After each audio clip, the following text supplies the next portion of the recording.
How's it going, guys? Captain Nick here with MarineMax in St. Petersburg, Florida. What we have here is the Sea Ray 400 SLX outboard, the entertainer as they call it, the flagship of Sea Ray's fleet. Follow me up along the side of the boat here, we'll hop on board.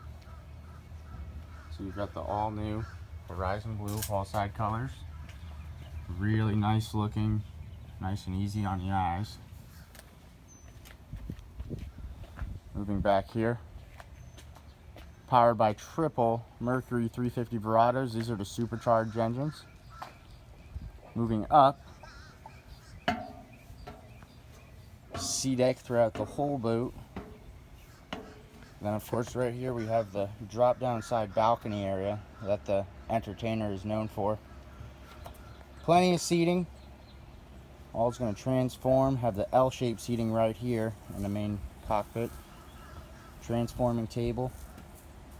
Up top on the hard top we're going to have a retractable awning and also a sunroof. Nice diamond stitch upholstery. Dual SIMRAD screens right here, multi-function units, going to tell you everything you need to know about the boat. And of course your joystick piloting off to the side. Great area down below too. Making our way up here, have a bow seating area. Once again, this is the Sea Ray 400 SLX, the entertainer. The most over-the-top and luxurious day boat on the market. Once again, I'm Captain Nick with MarineMax in St. Petersburg. Give us a call, schedule a virtual showing, and let's get you out on the water. Bye, guys.